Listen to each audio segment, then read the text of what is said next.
Noticentro 1, CMI.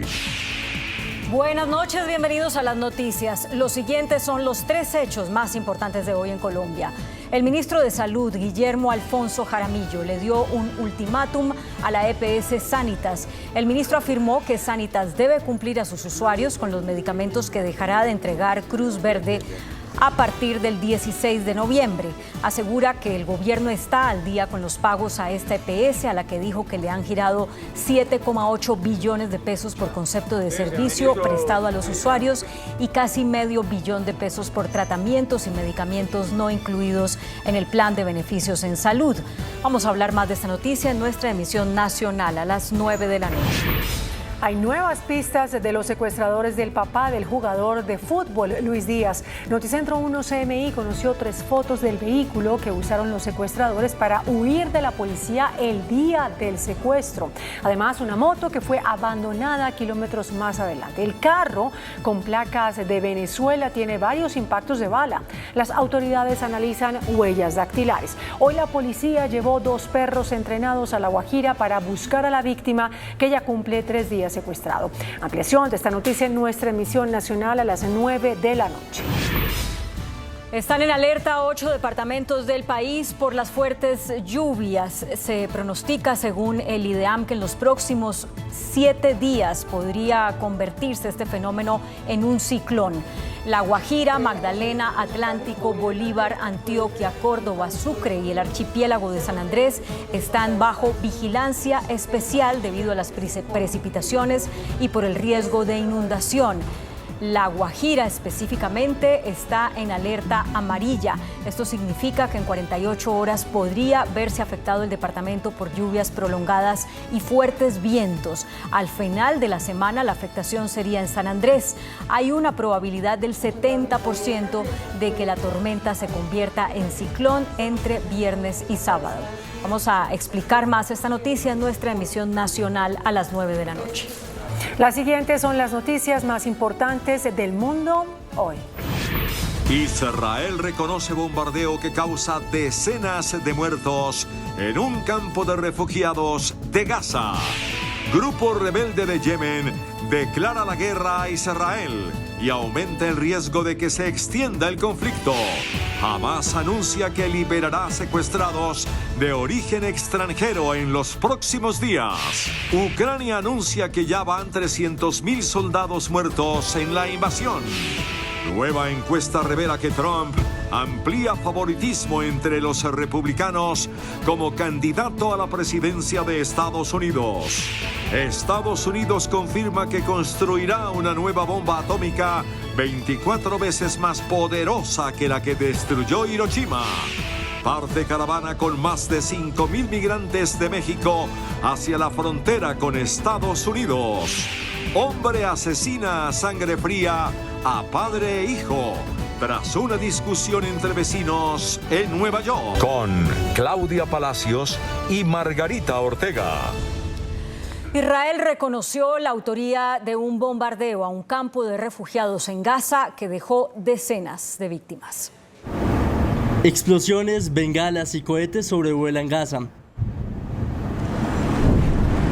Este martes, en medio de una nueva intensificación de los ataques, se registró un bombardeo en el campamento de refugiados de Jabalía, esto en el norte de Gaza, el cual ha causado decenas de muertos. El director del hospital y el ministerio han cifrado en 50 los muertos y en 150 los heridos.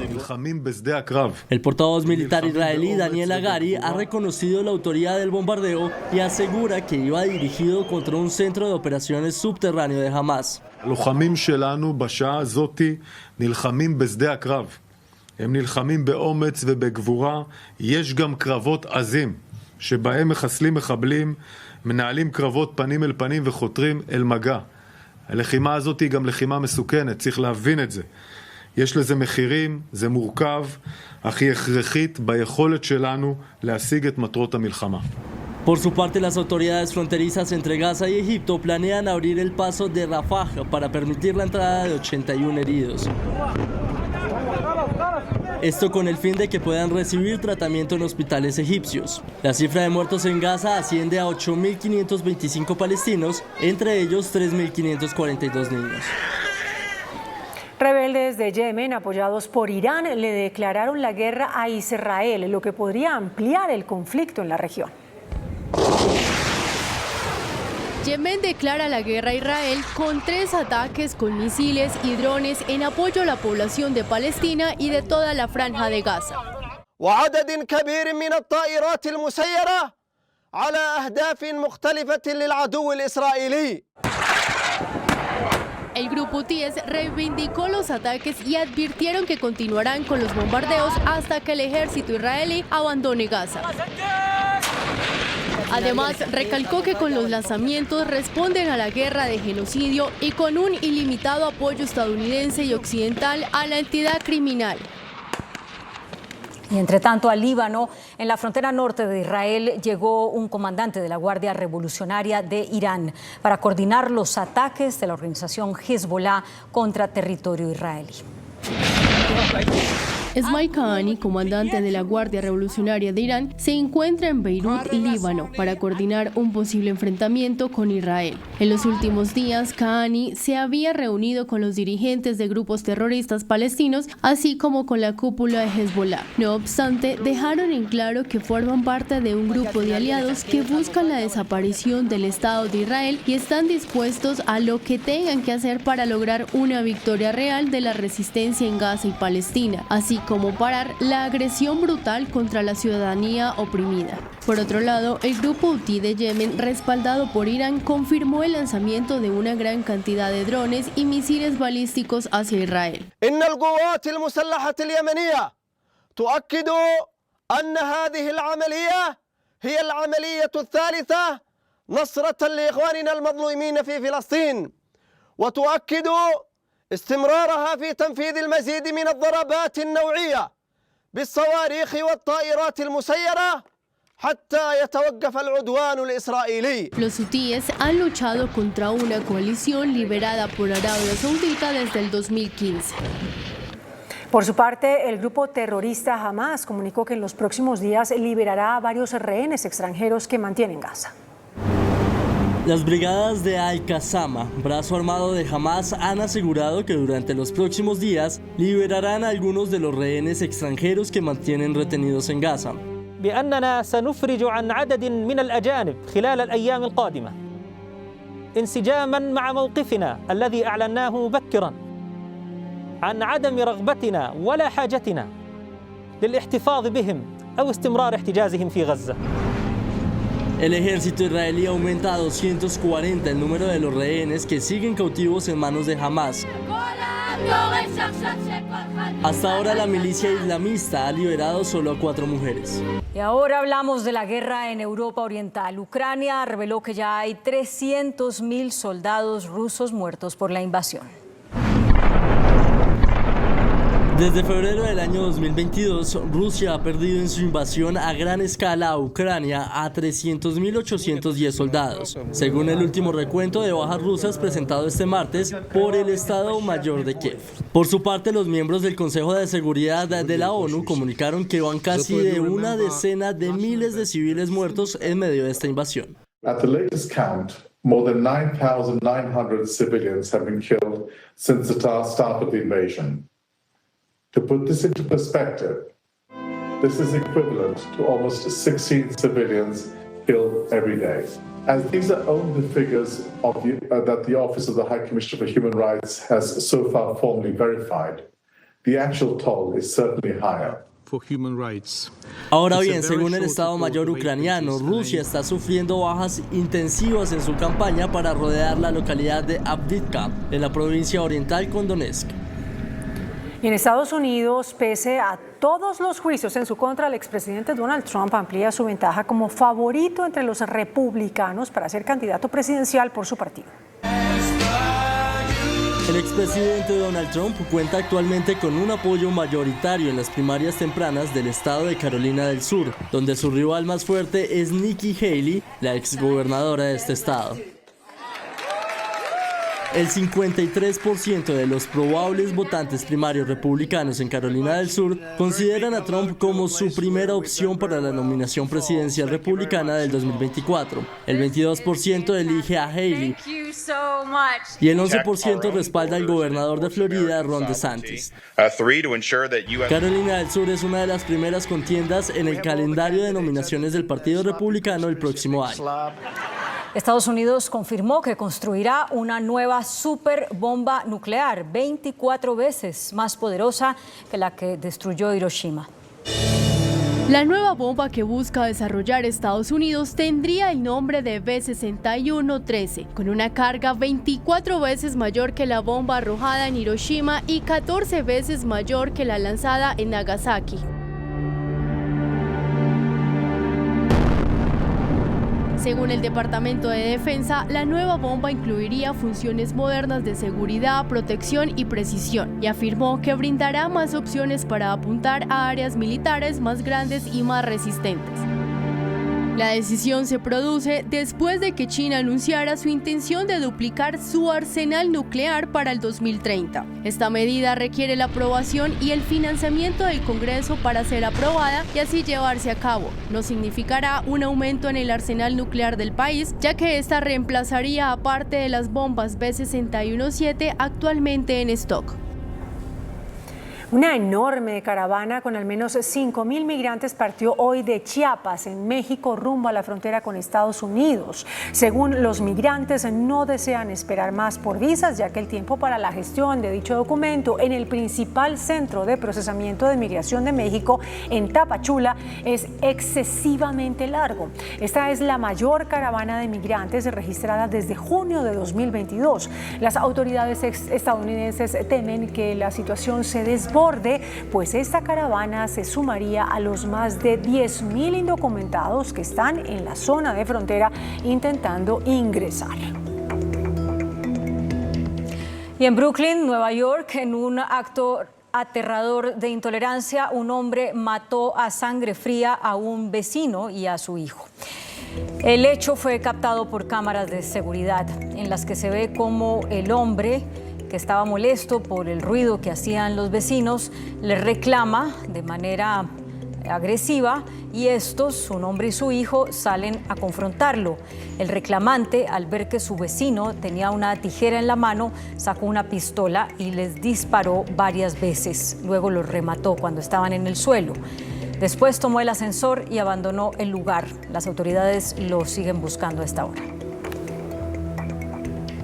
En Australia, investigadores crearon unas gafas biónicas especiales para ayudar a personas invidentes. Científicos de la Universidad Tecnológica de Sydney desarrollaron unas gafas inteligentes inspiradas en la ecolocalización de murciélagos y delfines, con el objetivo de ayudar a las personas invidentes o con problemas de visión. Aria es un dispositivo no invasivo que puede usarse como unas gafas normales. Está equipado con una cámara y otros sensores que recopilan datos sobre el entorno y objetos que lo rodean. Esta información se transmite a través de señales de audio que ayudan a los usuarios a visualizar el mundo que los rodea. Por ahora, el prototipo de gafas puede identificar hasta 120 objetos y se espera que empiece a probarse en decenas de pacientes a partir del próximo año. Buenas noches, bienvenidos a Entrevistas Canal 1, espacio de nuestro director Yamid Ahmad. Al gran problema de escasez de algunos fármacos en el país se suma la decisión de la cadena de droguerías Cruz Verde de suspender la entrega de medicamentos especiales a pacientes de la EPS Sanitas. Esta noche tenemos dos invitados, el presidente de la EPS Sanitas, Juan Pablo Rueda, y el ministro de Salud, Guillermo Alfonso Jaramillo. Presidente, buenas noches y bienvenido. Luisa, buenas noches, muchas gracias por invitarnos. Presidente, ¿qué va a pasar el 15 de noviembre cuando Cruz Verde suspenda la entrega de medicamentos especiales con los pacientes de Sanitas que lo requieran? Bueno, lo primero es decirte que nosotros contamos con que ojalá logremos llegar a un acuerdo con Cruz Verde y ellos continúen en la dispensación. Nuestra responsabilidad es garantizar a nuestros usuarios el acceso a estas tecnologías especiales. Y estamos trabajando desde el mismo momento en que Cruz Verde se comunicó con nosotros para encontrar alternativas para que eso no ocurra. Estos pacientes son pacientes que tienen una gran vulnerabilidad, que tienen unas condiciones crónicas complejas y estamos haciendo todos los esfuerzos posibles para continuar con la dispensación, Y es importante decir que eso lo vamos a lograr solamente con el concurso del gobierno. Lo que hemos hecho desde hace mucho tiempo es tratar de visibilizar la situación e identificar un poco los temas en los que el gobierno puede ayudarnos. Creo que hemos planteado soluciones que son viables y confiamos en que ellos realmente van a actuar y van a ayudarnos a que no ocurra lo que mencionas. Presidente, ustedes tienen 5.800.000 afiliados. Y tienen varios distribuidores de fármacos. Sin duda, Cruz Verde es el distribuidor de mayor entrega que le realiza a ustedes a los pacientes de la EPS Sanitas. ¿Hay otros distribuidores que podrían cubrir esa demanda a partir del 15 de noviembre?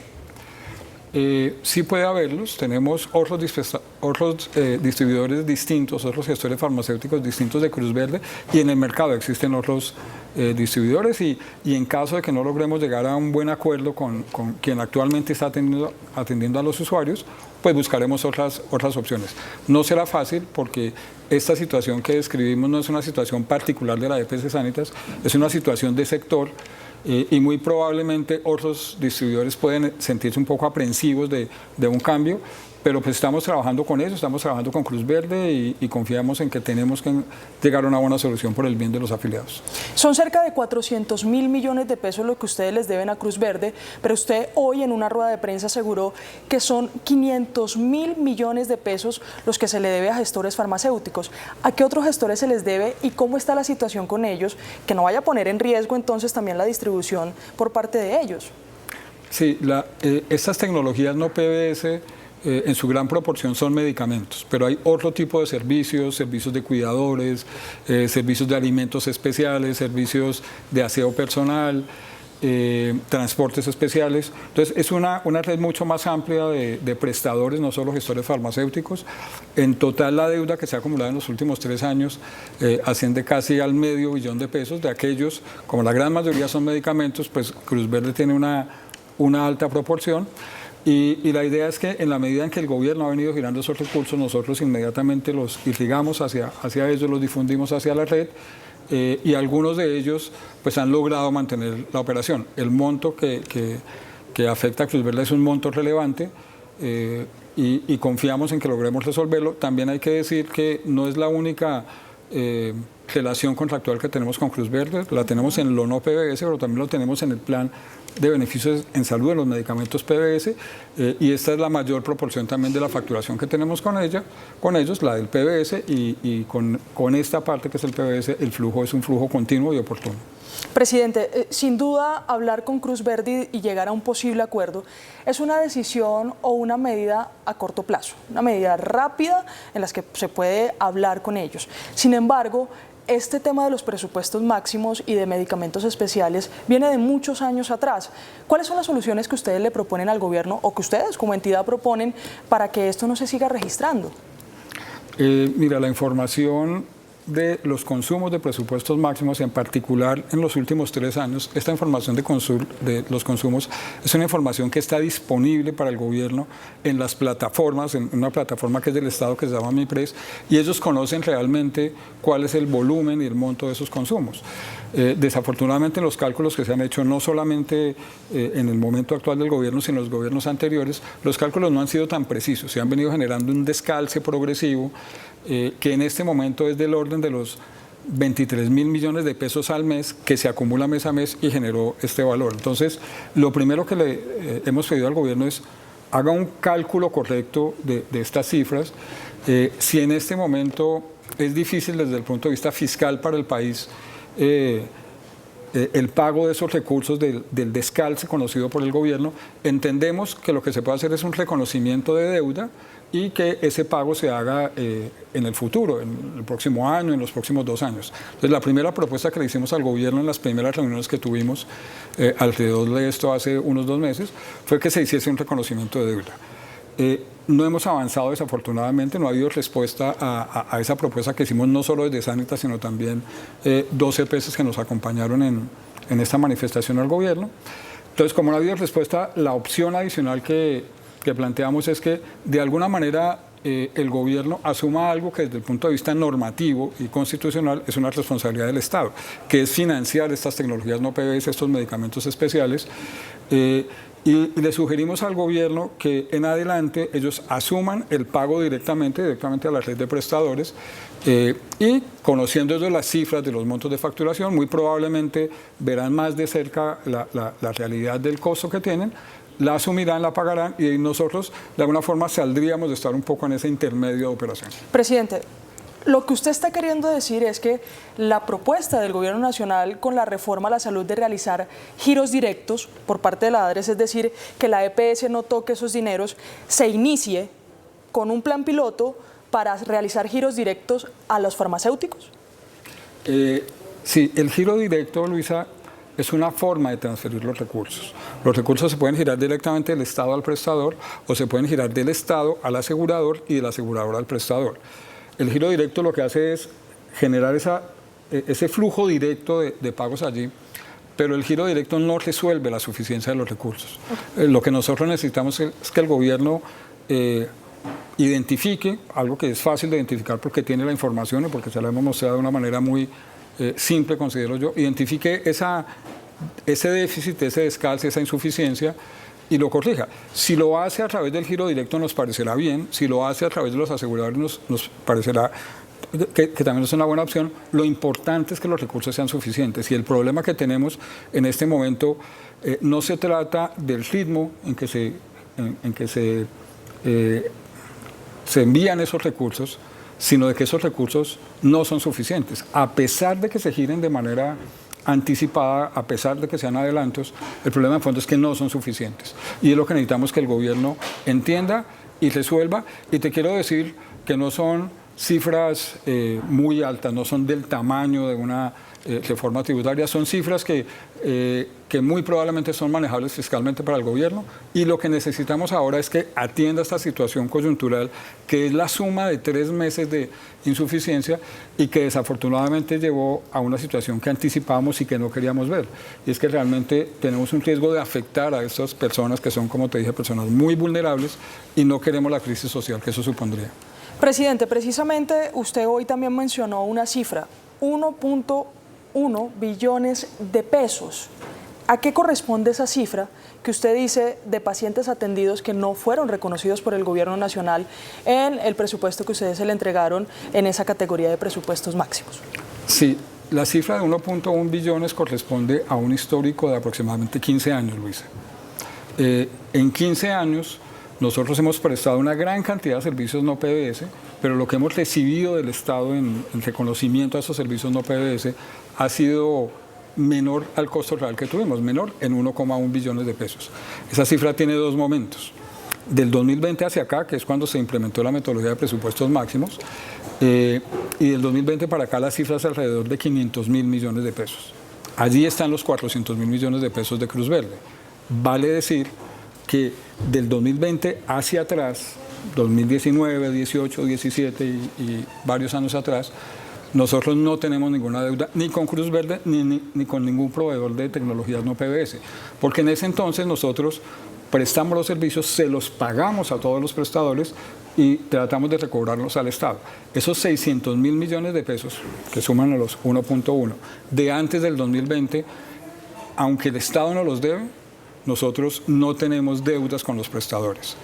Asumimos un poco la carga económica y el flujo de caja para ese pago y es de los últimos 3 años que hemos empezado, porque ya no era posible seguir asumiendo esa carga, hemos empezado a no poder transferir más recursos a la red y de allí surgen los 400.000 millones de la discusión. Presidente, hablemos precisamente de esa insuficiencia. El Gobierno Nacional asegura que se ha girado de manera oportuna todos los recursos para que ustedes paguen sus deudas con los prestadores. Pero ustedes hablan de una insuficiencia que ¿a qué porcentaje corresponde entonces? ¿O por qué no les está alcanzando para ese pago a sus prestadores? Bueno, yo creo que allí hay 2 temas. En un mes corriente, en los últimos meses que estamos viviendo en este momento, el costo total de esos servicios no PBS, que no están cubiertos por el plan de beneficios que tenemos todos los colombianos, sino esos servicios especiales, está alrededor de 55.000 millones de pesos al mes. Y lo que nos transfiere el gobierno para cubrir todas esas tecnologías no PBS está por el orden de los 32.000 millones de pesos al mes. Hay un descalce de 23.000 millones de pesos que se ha mantenido así te puedo decir que casi los últimos 3 años. Y el segundo elemento muy importante es un tema que yo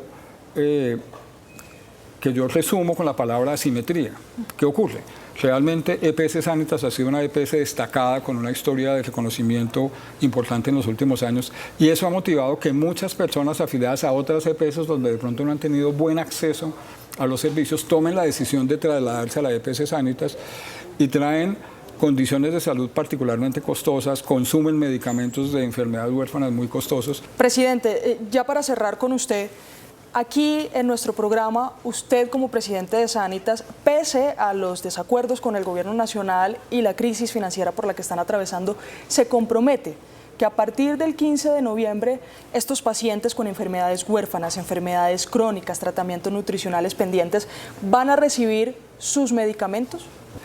Desde el mismo viernes implementamos unos planes de acción que consideramos que nos van a ayudar a lograr ese objetivo, pero claramente, Luisa, necesitamos del concurso del gobierno. Presidente, muchas gracias. Precisamente tendremos al ministro de Salud, Guillermo Alfonso Jaramillo, también hablando sobre este tema que hoy preocupa principalmente a los usuarios de Sanitas. Continuamos nuestro programa y a esta hora nos acompaña el ministro de Salud, Guillermo Alfonso Jaramillo. Ministro, muchas gracias por acompañarnos. Muy buenas noches. Un saludo muy especial para todos los televidentes. Ministro, hace muy pocos minutos terminamos nuestra entrevista con el presidente de Sanitas, Juan Pablo Rueda, quien se comprometió a realizar todos los esfuerzos para que el próximo 15 de noviembre los pacientes que necesiten algún tratamiento especial lo reciban, igual que los medicamentos, por parte de otros gestores que no sea Cruz Verde. Sin embargo, ellos aseguran que necesitan también la compañía del gobierno nacional para poder atender a todos esos pacientes que requieran esos medicamentos. ¿Qué responder, ministro? Bueno, me parece muy bien que una EPS como Sanitas, a la cual yo estoy afiliado, además pago prepagada, además lo operan a uno y terminan es pagando a través de la EPS, no a través de la prepagada. Entonces, pues me alegra mucho que entiendan cuál es la función que les corresponde. A nosotros responder ante lo que es poderles llevar y entregar los recursos necesarios para que puedan cumplir con sus funciones y darle salud a 5.800.000 personas, 5.800.000 personas que son sus afiliados. Y por supuesto, es deber de las EPS, no solamente de Sanitas, sino de todas las EPS, de cumplir entregando medicamentos y por supuesto todos los servicios que están dentro del plan básico de salud y además en medicamentos los que están a través de los que no están en el plan básico y que pues hemos venido pagando y que este año hemos cumplido con rigurosidad hasta este mes de octubre. Nosotros hoy no le debemos ni a Sanitas ni a ninguna EPS un solo centavo. Entonces, le corresponde, por supuesto, a Sanitas solucionar un problema que tiene con Cruz Verde. Tiene una deuda de 400.000 millones de pesos con Cruz Verde. Yo supe que a Cruz Verde le estaban diciendo que Sanitas no le podía pagar a Cruz Verde porque nosotros no le habíamos pagado presupuestos máximos. Yo les pedí que vinieran a mi despacho. Estuvieron el 14 de septiembre a las 2:30 de la tarde y los atendí. Inclusive aquí tengo dentro de mi libreta claramente los puntos que ellos sugirieron. Y el monto total que le adeudaban en ese momento, 387.422 millones de pesos. Por supuesto, 400.000 millones de pesos deben de ser al día de hoy. Yo les dije, mire, en este momento les vamos a pagar julio, agosto, septiembre y octubre, y eso nos suma más de 127.000 millones de pesos. A eso hay que descontarle 14.000, le quedaron, 13.000 adicionales que le habíamos pagado le quedaron 113 mil millones, 114 mil millones de pesos. No tienen más plata en presupuestos máximos y ya vamos a quedar al día. Yo creo que es importante que ustedes se pongan de acuerdo con Sanitas para su pago respectivo. Pues me pidieron ayuda, le dije, lo que puedo hacer es hablar con el doctor Ulay Beltrán, la superintendencia, para que como componedor puedan de pronto llegar a ustedes a un acuerdo cómo va a ser la solución de pagos, porque ya ese es un negocio entre particulares. Sí. Ministro, y fueron atendidos por la Superintendencia de Salud y quedaron comprometidos de que le pagarían el 65% de esos 127 mil millones de pesos, que terminaron siendo 114 mil. Pues no le pagaron el 65%, no le pagaron sino 36 mil millones de pesos a Cruz Verde. Pero el problema no es ese. Mire, y quiero desafortunadamente decirles una cosa, me llegó este informe de la Asociación Colombiana de Hospitales y Clínicas. Esto cubre el 27% de los hospitales. ¿Sabe cuánto debe Sanitas a estas clínicas y hospitales? 890 mil millones de pesos, 899 mil millones de pesos, 900 mil millones de pesos. Ministro, precisamente... O sea, aquí hay una situación supremamente compleja, pero me alegra mucho que entienda Sanitas el compromiso que tiene con 5.800.000 afiliados, el compromiso que tiene con el gobierno, que le suministra los recursos al día y anticipadamente para que cumpla con las funciones de atender adecuadamente a esas mujeres, a esos niños y a esos adultos mayores y hombres de Colombia. Sí, ministro, precisamente una de las propuestas de Sanitas es que junto al gobierno nacional se realice un giro directo, una de las propuestas de la reforma a la salud, pero un giro directo que inicie por parte del gobierno nacional o de la ADRES hacia estos gestores farmacéuticos. ¿Ustedes cómo toman esta propuesta? No me parece, eso es lo que hemos venido, y usted muy bien lo dice, es lo que hemos venido recalcando en la reforma. ¿Por qué recalcamos en la reforma eso? Porque resulta, y hoy presenté en el informe que di, cómo Sanitas tiene todas sus clínicas dando utilidades. En lo que pude mostrar, habían cerca de 240 mil millones de pesos en utilidades. Entonces las ve unas clínicas robustas, prestando buena atención. O sea, ahí... por eso no queremos tampoco la integración vertical, porque es que la sensación que nos da es que los dineros se van primero para sus clínicas, atienden sus clínicas y entonces no atienden sus proveedores o las clínicas que no están en la integración vertical. Ahí lo pudimos demostrar, ¿cierto? Aquí lo tengo, ¿cierto? Aquí estaba demostrado cómo las clínicas el año pasado mostraron utilidades por 132 mil millones de pesos, 236 mil millones de pesos. Yo no estoy diciendo que no tengan utilidad las clínicas, pero no puede ser a costa de no suministrar medicamentos, no puede ser a costa de que no se le pague a las clínicas que no están en la integración vertical. Por eso nosotros hemos dicho, y es importante, que los dineros no hagan tránsito por las EPS. Por eso hemos dicho, no se van a acabar las EPS, pero las EPS no van a recibir el dinero. Vamos a pagar con ADRES directamente a los proveedores y a las clínicas y hospitales. Precisamente. De esa manera va a ser mucho más transparente y claro el dinero de todos los colombianos. Porque es que la salud se está financiando, los 86 billones de pesos hoy que se están gastando en salud son los impuestos de los colombianos y son las tributaciones que hacemos los que tenemos trabajo. El 35% de los recursos vienen del trabajo de cada uno de nosotros que tenemos trabajo. Los que no tienen trabajo o no tienen un trabajo formal, los atendemos a través de los impuestos que ellos pagan.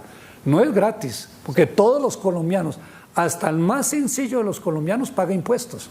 Y con esos impuestos es que nosotros estamos pagando la salud Lo que estamos haciendo un tránsito que ya no funciona, ese tránsito no funciona. Sí. Ministro, de entregarle a las EPS para que no le pague a los proveedores y a las clínicas. Sí, claro. Ministro, precisamente ustedes hoy anunciaron que se abre una investigación desde la superintendencia. Además, se traslada esta información, en el caso de la EPS Sanitas, a la Contraloría para que revise si hay un detrimento patrimonial.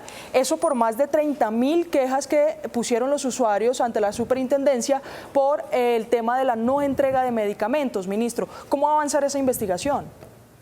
Bueno, yo quiero dejar claro, por ejemplo, que hay una gran preocupación, no solamente la deuda, vuelvo y repito, de 400.000 millones de pesos a Cruz Verde, es que el que más adeuda aquí, y pues quiero pedirle disculpas al doctor Giraldo, que es el encargado de la Asociación de Clínicas y Hospitales, porque esto era confidencial, pero le he tenido que usar. Sanitas, aquí como ustedes pueden ver, es el mayor deudor a las clínicas y los hospitales. Y estas clínicas y hospitales no son sino el 27%. Entonces, 899.233 millones de pesos. 900.000 millones de pesos. Solamente al 27%. Estamos pidiendo ahora, vamos a demorar un poco, para saber cuánto le deben a los hospitales públicos. Le estamos pidiendo a todos los proveedores que nos suministren información a ver a cuántos proveedores le debe. Entonces sí nos preocupa que hoy no vamos a referenciar estas deudas con los que ellos presentan en sus balances, porque no podemos entender que mientras presentan unos balances que pueden ser y pueden cumplir con lo establecido para los requerimientos de las EPS, de pronto no estén mostrando la verdadera realidad. Sí. Y eso es muy preocupante, porque entonces encontraríamos que las EPS no están cumpliendo con las reservas, con el capital, y necesariamente poder responder en forma adecuada como aseguradoras financieras. Aseguradoras en salud, nunca lo hemos dicho que no. Por eso le estamos diciendo, aquí el asegurador tiene que ser el Estado, porque por último, el que tiene que responder ante todas las contingencias es el Estado. Y el Estado somos cada uno de los colombianos, que somos los que pagamos impuestos, que somos los que sostenemos la salud, que es los que sostenemos los gastos de la nación. Y tenemos que ser responsables con eso. Entonces, una cosa clara para que quede hoy. Tranquilidad por parte de todos los usuarios de Sanitas. Yo soy usuario de Sanitas. No van a tener y no pueden tener que les falte los servicios que tienen que darles. No les pueden faltar los medicamentos. De eso hemos sido nosotros muy claros. Sanitas tiene que cumplir con función. Si no es capaz de cumplir con función, tiene que determinarlo a nosotros para entonces entrar en un proceso claro de acuerdo a lo que ellos determinen. Pero mientras estén como EPS, tienen que cumplir con el precepto fundamental para las que fueron constituidas y por lo cual se les está entregando un dinero para que atiendan oportunamente, eficientemente y profesionalmente a todos y cada uno de sus 5.800.000 afiliados. Ministro, sin duda es un tema del que tendríamos más tiempo para hablar porque es un tema complejo, es un tema que toca la salud de los colombianos. Muchas gracias por acompañarnos esta noche y a ustedes, queridos televidentes, los invito a que continúen aquí en Noticentro 1, CMI. Noticentro 1, CMI. Cumple porque cumple la EPS como le corresponde cumplir. Con Cruz Verde o sin Cruz Verde. Ultimátum del ministro de Salud a EPS Sanitas. Entrega de medicamentos debe continuar. Sanitas responde. Pide al gobierno pagar directamente los medicamentos a las farmacias. Tribunal de Cundinamarca ordena al Ministerio de Salud resolver escasez de medicamentos. Tensión en escrutinios en Cauca. Por amenazas trasladan material electoral de Argelia a Popayán. encuentran vehículos utilizados en secuestro de padre de Luis Díaz. Revocan orden de captura de Cielo Génico. Investigan fiscal que reversó medida. Alerta en Costa Caribe por coletazo de ciclones. Emergencias por lluvias en Bogotá y Santander. Presidente Petro llama a consultas a embajadora en Israel. Desempleo en Colombia sigue a la baja. Banco de la República mantiene tasa de interés. Minhacienda no está de acuerdo. Policía de Miami deja en libertad a Iván René Valenciano tras ser detenido conduciendo aparentemente bajo los efectos del alcohol. Con Claudia Palacios y Margarita Ortega. Iniciamos nuestra segunda hora de noticias. El ministro de Salud, Guillermo Alfonso Jaramillo, lanzó un ultimátum a la EPS Sanitas. Aseguró que la prestadora de servicios de salud tiene la obligación de suministrar a sus afiliados los medicamentos necesarios, sea con Cruz Verde o con otro proveedor. Cumple porque cumple la EPS como le corresponde cumplir. Con Cruz Verde o sin Cruz Verde, con cualquier otro proveedor. El ministro de Salud advierte sobre la entrega de medicamentos a pacientes con enfermedades huérfanas y crónicas por parte de Sanitas, debido a la decisión de Cruz Verde de no suministrar más fármacos especiales a los usuarios de esa EPS. Agregó el ministro que están al día con el pago de servicios a esa entidad, con un giro de 7.8 billones de pesos en lo corrido de este año y 492.789 millones de pesos por presupuestos máximos. Nosotros en este momento estamos recogiendo información de todos los hospitales públicos y de los proveedores de cuánto es que Sanitas le debe a todo el sistema. Aseguró que solo se le debe 90.141 millones de pesos por ajustes del 2022. Sus negocios sí son bollantes. Sus negocios sí crecen todos los días. Universidades, dispensarios, clínicas, pero no pagan. De las clínicas y los hospitales, la mayoría de ellas privadas, se le deben 16 billones de pesos. Ahora, ¿cuál es el deudor más grande? Sanitas. Esa EPS cuenta con 5.800.000 afiliados. Por su parte, la Superintendencia de Salud reveló que investiga a la EPS Sanitas por quejas relacionadas con la no entrega de medicamentos a los usuarios. Son 30.232 quejas de usuarios contra Sanitas las que se han registrado en el último año por la no entrega de medicamentos.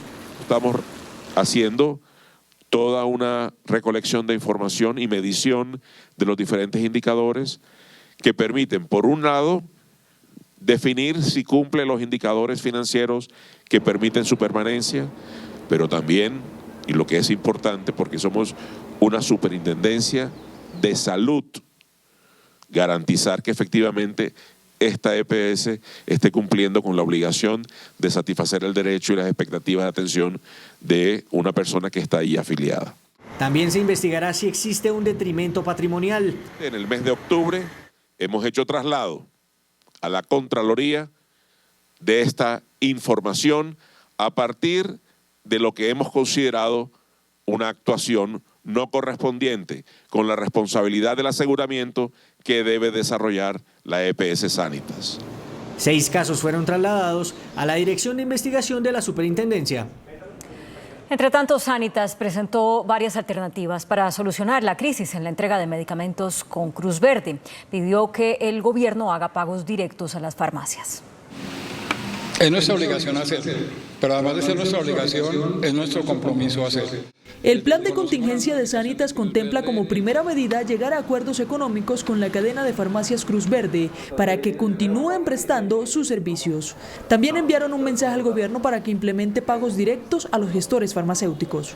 La posibilidad de que el gobierno, en este caso particular, desarrolle el modelo que ha anunciado en el marco de la reforma, de generar un pago directamente desde el Estado hacia los gestores farmacéuticos o los prestadores, directamente sin intervención ni participación de la EPS. Insisten en que la deuda no solo con Cruz Verde, sino con otros prestadores, se da por la insuficiencia de los recursos girados por el gobierno. Los servicios que se prestaron a los usuarios y que no han sido reconocidos formalmente por el gobierno asciende a alrededor de 1,1 billones de pesos. Sobre las mesas de trabajo con el ministerio aseguran no se ha avanzado en temas estructurales. El Tribunal de Cundinamarca ordenó al gobierno adoptar medidas urgentes para solucionar la escasez de medicamentos. El magistrado Luis Manuel Lasso dio un plazo de 10 días para adoptar los correctivos. Con este documento de 27 páginas con ponencia del magistrado Luis Manuel Lasso, el Tribunal Administrativo de Cundinamarca ordenó adoptar un plan de emergencia ante la crisis que afronta el país por una escasez de medicamentos. El primero es que se garantice la provisión suficiente de medicamentos que se ha identificado están en muy baja oferta.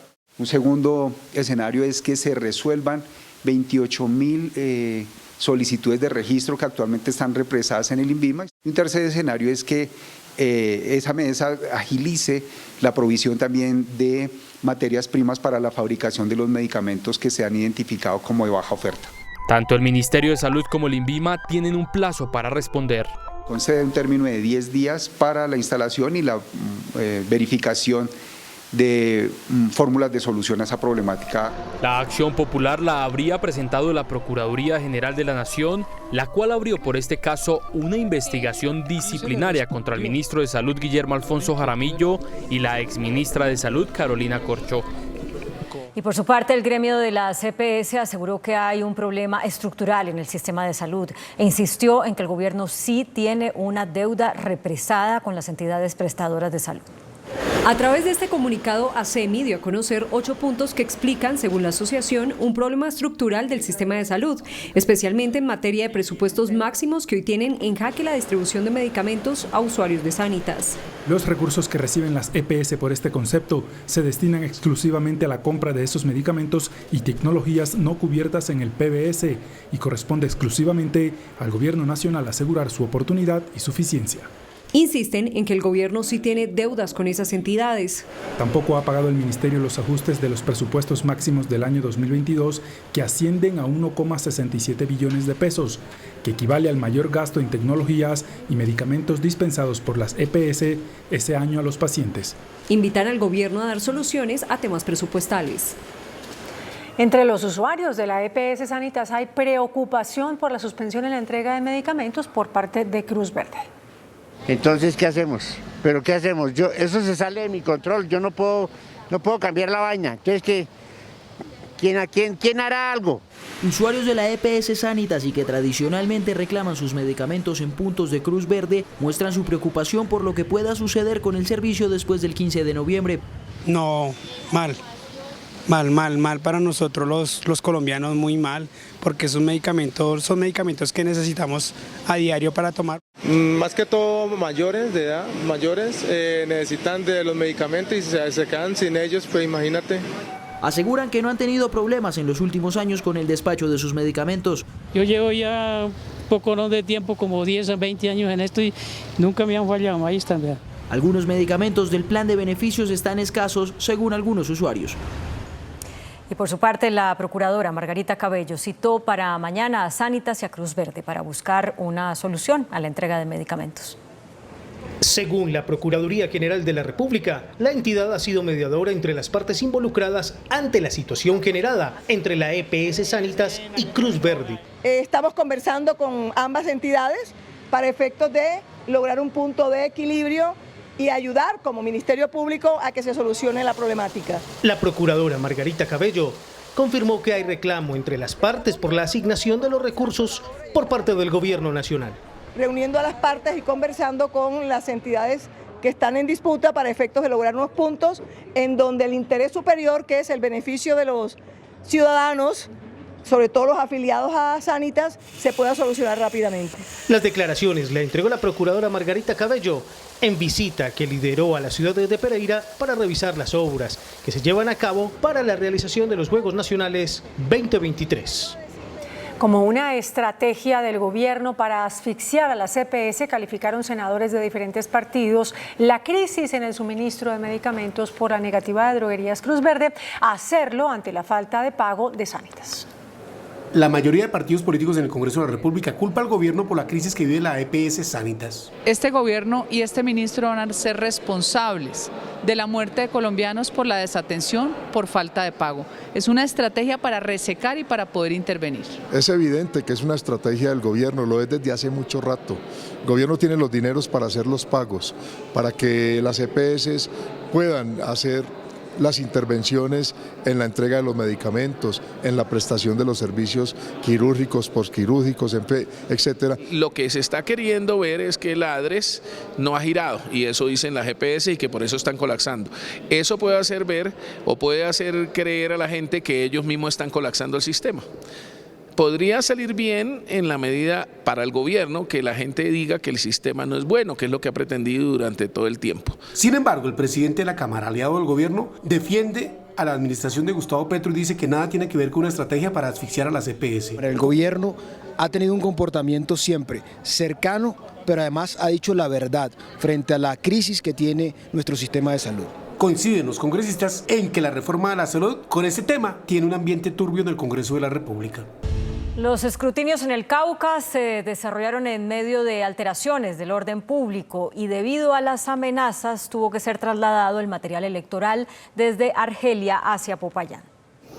3 municipios bajo tensión en el departamento del Cauca durante los escrutinios. La situación más crítica se presentó en el municipio de Argelia. El registrador y 2 delegados de la entidad debieron ser trasladados vía aérea a Popayán por supuestas amenazas en su contra. Y acabamos de acordar en el Consejo de Seguridad que se va a trasladar el escrutinio, las mesas y el escrutinio del municipio de Argelia, al municipio de Balboa, Almaguer y Villarrica. Otro municipio que se encuentra bajo tensión es Pueblo Rico en Antioquia. Las autoridades analizan si se llevará a cabo una nueva jornada electoral. Y se está evaluando el daño que se ha producido sobre el material electoral. Se está evaluando también las pruebas fotográficas que pudieron haberse hecho antes del daño del material electoral. Con toda esa información, quien debe darnos la ruta originándose desde la registraduría y con la gobernación de Antioquia y con la propia presidencia de la República. En las últimas horas, la tensión se ha apoderado del municipio de Valencia, en Córdoba, donde fue incinerado el kiosco de una institución educativa. En el mismo departamento, los municipios de Chinú y Moñitos se encuentran bajo toque de queda. La Policía Nacional encontró en las últimas horas 2 vehículos utilizados en el secuestro de Manuel Díaz, padre del jugador de fútbol Luis Díaz. Estas son las nuevas pistas de los secuestradores del papá del jugador de fútbol Luis Díaz. Noticentro 1 CMI conoció 4 fotos. Corresponden a los vehículos que usaron los secuestradores para huir de la policía. Este Mazda 6 color gris, según fuentes de la policía, es blindado y estuvo en el intercambio de disparos entre las autoridades y los delincuentes el día que se llevaron a Manuel Díaz. El carro tiene varios impactos de bala, fue abandonado cuando se vieron acorralados. Tiene placas de Venezuela, la matrícula AER94H. Luego de abandonar este vehículo se habrían robado esta motocicleta, que fue encontrada kilómetros más adelante sin gasolina. Después de esta se habrían robado otra motocicleta, que también fue abandonada por la falta de combustible. Se establece por parte de inteligencia de la policía que el padre de Luis Díaz no ha salido de Colombia, por lo que estas pistas son claves para dar con los secuestradores. Pues la policía asegura justamente que los secuestradores del padre de Luis Díaz se están movilizando a pie y que, como dijimos, no han salido de Colombia. Estarían escondidos entre las poblaciones de Barrancas y Pueblo Nuevo, donde se concentran las operaciones de búsqueda. Estamos en el municipio de Barrancas, La Guajira, con el fin de conocer mayores detalles acerca de este importante despliegue militar que se realiza en la zona, con el fin de dar con el paradero del padre del futbolista colombiano Luis Díaz. Aquí nos reunimos con el general Salamanca, quien nos dio mayores detalles acerca de este operativo que se lleva a cabo en la serranía del Perijá, ubicado en zona fronteriza con el país de Venezuela. Más uniformados de la policía y del ejército llegaron a La Guajira para ayudar al equipo de búsqueda que está tras la pista de Manuel Díaz, padre del jugador de fútbol de la Selección Colombia, Luis Díaz. Donde una actividad de perifoneo en la zona aledaña a la serranía del Perijá, pues busca crear conciencia, que la comunidad denuncie y nos dé información. Con perros entrenados de la policía, las autoridades esperan llegar al padre del jugador. Son 2 caninos con sus guías. Tequila y Leticia se suman en esta búsqueda para ampliar las capacidades que ha dispuesto el gobierno nacional con la policía, con las fuerzas militares, para dar con el paradero del papá de Luis Díaz. El general William Salamanca, director de la policía, lidera la operación en terreno. La Fiscalía General de la Nación ordenó investigar la revocatoria de la medida de aseguramiento y la orden de captura que se había proferido en contra de la ex primera dama del Cesar, Cielo Génico. La fiscal Nancy del Carmen Martínez, delegada en el Cesar, revocó la medida de aseguramiento que otro colega suyo le impuso el pasado 6 de octubre a la llamada cacica Cielo Génico, investigada por el secuestro y el homicidio de 2 contratistas en el Cesar. La fiscal Martínez sugirió que Génico es inocente. Se demostró que la orden del homicidio de los señores Jairo Alberto Hernández Hinojosa y Carlos Mendoza Guerra fue dada por Rodrigo Tobar Pupo, alias Jorge 40, a través de David Hernández, alias 39, y que el móvil obedece a que estos no cancelaron una suma de dinero que las autodefensas les pedía. El fiscal general Francisco Barbosa anunció investigaciones contra esa fiscal que revocó la medida de aseguramiento con un evidente desconocimiento de sus competencias e incurriendo en posibles irregularidades y extralimitaciones. El presidente de la Corte Suprema de Justicia, Fernando Castillo, pidió celeridad en la investigación sobre una filtración de información en el despacho del magistrado Francisco Farfán y anunció que se definió el cronograma para la elección del fiscal general de la Nación. Los presidentes de la Corte Suprema y de su sala penal se reunieron hoy con el presidente de la Comisión de Acusación de la Cámara, Wadid Mansur, para que esclarezca prontamente si el magistrado de la Sala de Instrucción de la Corte, Francisco Farfán, filtró o no filtró información sensible de un proceso penal a la señora Cielo Génico. Pedimos celeridad en el proceso de investigación contra el doctor Farfán y, en segundo lugar, llevamos un oficio que nos remitió un magistrado auxiliar del despacho del doctor Farfán. Por otra parte, la Corte citó a las ternadas al cargo de fiscal general a una audiencia pública el próximo 23 de noviembre. Se recibirá en audiencia pública a las 3 postuladas en la Corte Suprema de Justicia en su sala plena. Y a partir del 7 de diciembre se dará inicio a las votaciones para elegir fiscal general de la Nación. Servicio Noticentro 1 CMI. Esto debe hacer si es víctima de robo de celular. La denuncia en el CAI virtual o en cualquiera de las estaciones de policía o CAI, pero adicional, hay que reportar inmediatamente la SIM card y el teléfono, tanto la línea para que luego no la usen los delincuentes, como el teléfono para que no pueda ser revendido, ya sea por partes o la placa entera. Pero lo final, en Bogotá tenemos celulares recuperados, más de 5.000, que se pueden consultar en www.policia.gov.co por celulares recuperados, y ahí, con el email, van a poder saber si está.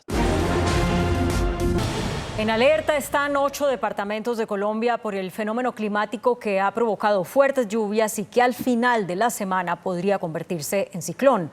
La Guajira y San Andrés serían los departamentos más afectados. Los departamentos de La Guajira, Magdalena, Atlántico, Bolívar, Antioquia, Córdoba, Sucre y el archipiélago de San Andrés están bajo vigilancia especial. La temporada de ciclones inició el 30 de junio y termina el 30 de noviembre. En estos momentos nos encontramos en el pico máximo del paso de estos sistemas sobre el Caribe. La Guajira es el único departamento en alerta amarilla, lo que significa que en las próximas 48 horas podría verse afectado por lluvias prolongadas y fuertes vientos. Esperamos que hacia el día miércoles y jueves se presente la mayor intensidad de las precipitaciones. Van a ser lluvias entre ligeras y moderadas, pero de larga duración. Esto quiere decir que van a haber lapsos con duraciones superiores a 6 horas. Esto puede causar inundaciones. Al final de la semana, la afectación sería en San Andrés. Hay una probabilidad del 70% de que la tormenta se convierta en ciclón en su paso por el archipiélago. Si se configura como ciclón tropical, pues obviamente el incremento de las precipitaciones, algo de tormentas eléctricas, ráfagas de viento, altura de ola por encima de 2 metros. Este ciclón nos dejará mucha lluvia en nuestro Caribe, pero también daños posibles en nuestras islas. Tomar medidas preventivas, probabilidad 60%. Se convoca el puesto de mando unificado para afrontar posibles emergencias. Las fuertes lluvias registradas en las últimas horas en Bogotá provocaron la inundación del deprimido de la calle Sexta con carrera 10ª en el centro de la ciudad. La movilidad en el sector se vio afectada, especialmente en la troncal de Transmilenio de la carrera 10ª, obligando al cierre de la estación y al tránsito lento de los articulados durante la jornada. En Santander, las lluvias también han provocado emergencias en varias regiones del departamento. Colapso vial en 5 municipios del área metropolitana, pérdida de vehículos y cierre en 2 vías nacionales dejan las fuertes lluvias de las últimas horas en Santander. Bueno, afectaciones tenemos en varios municipios del departamento, resaltar lo que ocurre en la vía entre San Gil y Bucaramanga, kilómetro 42, donde los deslizamientos causaron el colapso de la vía y generó que un vehículo cayera a la quebrada del río Manco. En el sector de Pescadero y en el río de Oro, en Girón, 2 vehículos fueron arrastrados por las crecientes súbitas. Por fortuna, sus ocupantes salieron ilesos. El paso en las vías Bucaramanga, Barranca Bermeja y San Gil se mantiene a un carril. Mañana entra en vigencia el nuevo impuesto a los alimentos ultraprocesados y a las bebidas gaseosas. Fenalco reveló un estudio según el cual 1 de cada 4 tiendas de barrio está en riesgo de cerrar por el impacto del nuevo gravamen. El llamado impuesto saludable que comienza a regir mañana afectará los precios de gaseosas, jugos y bebidas, agua con gas saborizada, chocolate, panadería, galletas y pasteles y embutidos entre una larga lista de 80 productos. Estos subirán 10% en lo que resta de este año 2023, 15% en el 24 y otro 20% en el 25. Fenalco advierte el fuerte impacto en los tenderos. Es probable que al cabo de 3 años el 25% de las tiendas y panaderías en Colombia pudieran desaparecer. Ese impuesto que nos están colocando es demasiado elevado y además la gente ahorita no tiene ni trabajo, está muy escaso para la gente que está sin trabajo. Un producto que vale 6.000 ahora toca cobrarlo en 6.600 y la gran mayoría de gente está quebrada. Los tenderos dicen que será inevitable trasladar estos impuestos nuevos al precio final. La alcaldesa de Bogotá, Claudia López, anunció que interpondrá una tutela en contra de la decisión de un juez de suspender la licitación del corredor verde por la carrera 7ª. La alcaldesa Claudia López y las empresas privadas que estaban interesadas en la construcción del corredor verde de la carrera 7ª interpondrán acciones de tutela en contra de la medida cautelar que adoptó un juez de Bogotá en la que se suspendió el proceso de licitación del proyecto. Creemos también que el señor juez de la República desestimó argumentos, desconoció jurisprudencia sobre la materia. Alegan, entre otras cosas, que se vulneró el principio al debido proceso. Basándonos en la garantía del derecho fundamental del debido proceso y en aras de evitar un perjuicio irremediable que está ocasionando esa parálisis de la adjudicación de la fase 3 por parte del IDU. Estas declaraciones se dieron en medio del anuncio de la nueva apertura al proceso de licitación para los tramos 3 y 4 de la calle 13, que se habían declarado desiertos previamente y que ahora tienen plazo hasta el 30 de noviembre para recibir ofertas. El alcalde electo de Bogotá, Carlos Fernando Galán, se reunió con el ex candidato a la alcaldía, Juan Daniel Oviedo, quien le manifestó que hará oposición constructiva desde el Consejo. El alcalde electo Carlos Fernando Galán sostuvo una reunión en una tradicional pastelería del centro de Bogotá con Juan Daniel Oviedo. Vamos a trabajar respetuosamente, esa va a ser la apuesta nuestra, garantizando que tengamos un diálogo permanente, pero yo voy a respetar obviamente su actuación como opositor constructivo. También se refirió a lo que pasará con el corredor verde de la 7ª en caso de que prospere la tutela que la administración de Claudia López interpuso a la decisión de un juez de suspender el proceso de licitación del proyecto. La posición mía fue clara, yo considero que ese proyecto, y lo quedó plasmado en el programa de gobierno, debe continuarse en el corredor norte, de la 100 hacia el norte, debe revisarse de la 100 hacia el sur, es lo que he plasmado y es lo que aspiro que quede plasmado obviamente en mi plan de desarrollo. Oviedo reafirmó que sostendrá una relación de oposición constructiva. No se trata de ser una piedra en el zapato a la ejecución de políticas públicas en favor de los habitantes de Bogotá, sino de garantizar que en el proceso de construcción de políticas públicas haya un esquema claro. Galán aseguró que se va a reunir con el resto de aspirantes a la alcaldía en los próximos días. El Senado de la República aprobó en primer debate la creación de la Agencia Nacional de Seguridad Digital, que busca centralizar los datos de todos los colombianos y protegerlos de ataques cibernéticos. Semanas después de que empresas públicas y privadas fueran sometidas a un hackeo masivo, la Comisión Primera del Senado aprobó en primer debate la creación de la Agencia de Seguridad Nacional Digital. Solo el año pasado en Colombia, 20.000 millones de intentos de ataques cibernéticos, las cuentas bancarias, la historia clínica, los datos personales en riesgo. Es fundamental organizar y coordinar a todos quienes hacen hoy la protección de esos datos, que están regados en todas las entidades del Estado. La aprobación fue contra la voluntad del gobierno, que tiene un proyecto similar en la Cámara de Representantes. El gobierno pretende que esta agencia dependa del Palacio de Nariño. Nosotros no queremos repetir la historia del DAS y por eso lo estamos haciendo adscrito al Ministerio TIC. Seguramente los dos proyectos, el del gobierno y el de David Luna, se unificarán en el trámite del Congreso de la República. Este miércoles se retoman los giros del programa Colombia Mayor, entre 80 y 130 mil pesos que se entregarán a los adultos mayores de escasos recursos. A partir de mañana y hasta el 16 de noviembre, más de 1.6 millones de adultos mayores recibirán un nuevo giro del programa Colombia Mayor. En la capital recibirán 130 mil pesos y en el resto del país 80 mil pesos. Supergiros lo que hace es enviarles un mensaje de texto donde les informa dónde puede hacer el cobro. Los adultos mayores tienen que acercarse a esos puntos de cobro con su documento de identidad vigente. Aquellos adultos mayores que tengan más de 90 años ya los programamos para pago en su casa. Este miércoles se retomarán las inscripciones a este programa tras la suspensión de este proceso por la jornada electoral. Deben acercarse a las oficinas de adulto mayor de sus municipios y allí ellos informan que quieren ser parte del programa. Allí los registran. Son más de 146 mil millones de pesos destinados para este propósito. Regresa la normalidad a Bogotá a esta hora después de manifestaciones estudiantiles. 2 personas capturadas. Ese es el resultado de las manifestaciones de estudiantes de la Universidad Pedagógica que llegaron hasta las inmediaciones de la Embajada de Palestina en Chapinero. Israel reconoció que bombardeó un campo de refugiados en Gaza, lo que provocó decenas de bajas. Paralelamente, Yemen le declaró la guerra a Israel. Y de otra parte, Donald Trump lidera las encuestas entre los aspirantes a la candidatura republicana. Se registró un nuevo bombardeo en el campamento de refugiados de Jabalia, al norte de Gaza, el cual ha causado al menos 50 muertos y 150 heridos. Las fuerzas de defensa israelíes han reconocido la autoría del bombardeo y aseguran que iba dirigido contra un centro de operaciones subterráneo de Hamas.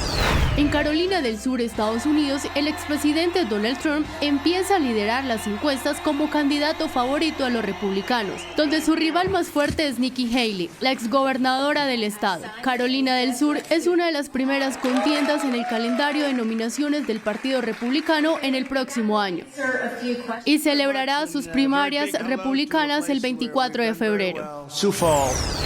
Los rebeldes hutíes de Yemen declaran guerra a Israel, continuando los ataques hasta que cese la agresión israelí en Gaza. A su vez, confirmaron el ataque con misiles y drones a Israel. El presidente Gustavo Petro llamó a consultas a la embajadora de Israel en Colombia tras los bombardeos registrados en las últimas horas en Gaza. Margarita Manjarres, la embajadora de Colombia en Israel, tendrá que regresar cuanto antes al país para analizar, junto con el presidente Gustavo Petro y el canciller Álvaro Leiva, la delicada situación que se vive entre Gaza e Israel. He decidido llamar a consulta a nuestra embajadora en Israel. Si Israel no detiene la masacre del pueblo palestino, no podemos estar allá. El llamado del presidente Petro se da tras los ataques registrados en las últimas horas a un campo de refugiados en Gaza. Una barbarie que no puede ser ordenada más que por hombres, no cualquier hombre, un hombre bárbaro para poder lanzar bombas sobre edificios. Si el mundo sigue así, pues simplemente la especie humana desaparece. En la misma línea se pronunció el presidente de Chile, Gabriel Boric, quien llamó a consultas a su embajador en Tel Aviv.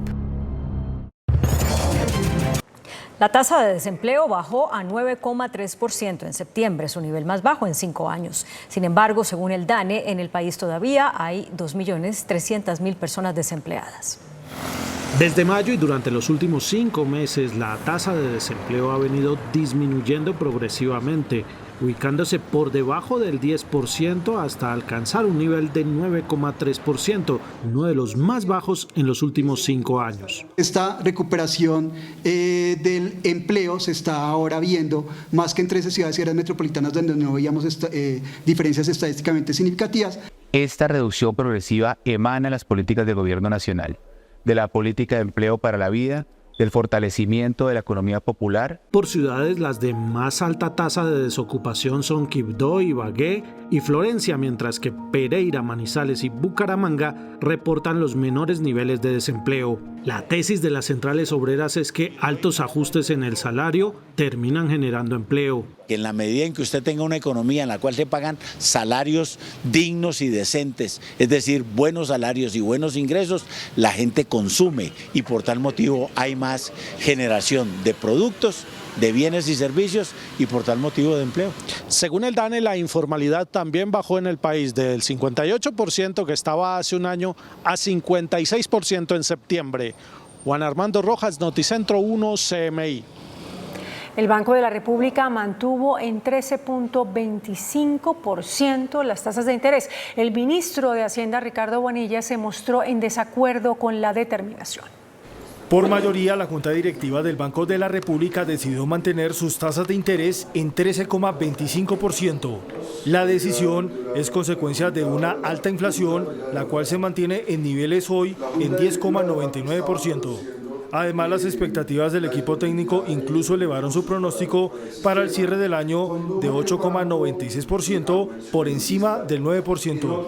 El fenómeno del Niño, que puede afectar alimentos y precios de la energía, son el mayor riesgo para la inflación y lo que impide un recorte en las tasas de interés. Sería deseable desde el punto de vista del apoyo que eso podría generar a la actividad económica, pero se enfrenta a un dilema cuando ese propósito se contrapone al propósito de conducir la inflación hacia la meta. El gobierno no comparte la decisión.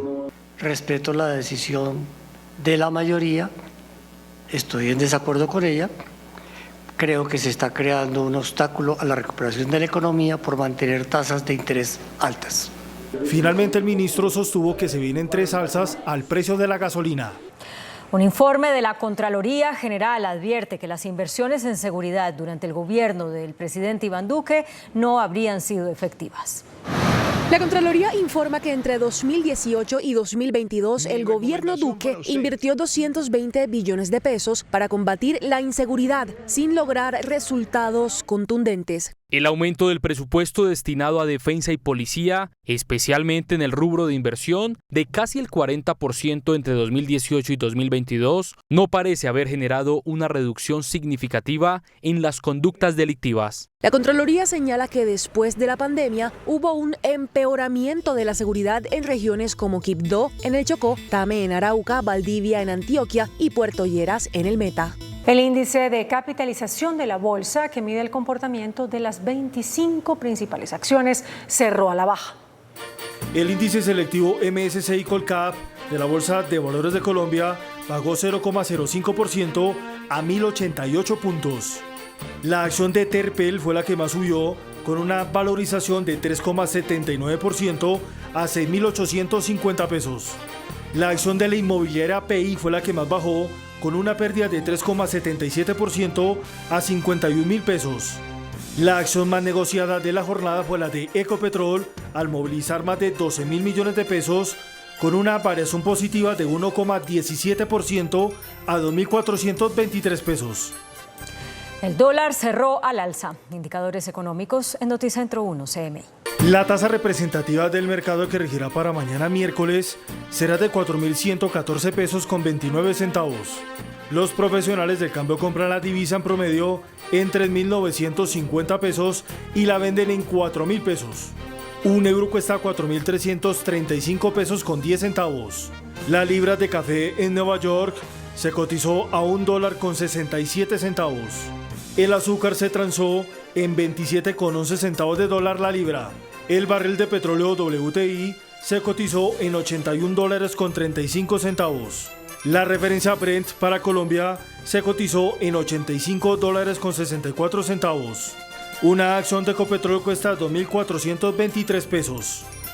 Tenemos noticia al cierre, mucha atención, que un intenso aguacero que cae esta noche en Medellín ha provocado inundaciones y emergencias en sectores como la Terminal del Norte y la Avenida Oriental, donde la movilidad colapsó.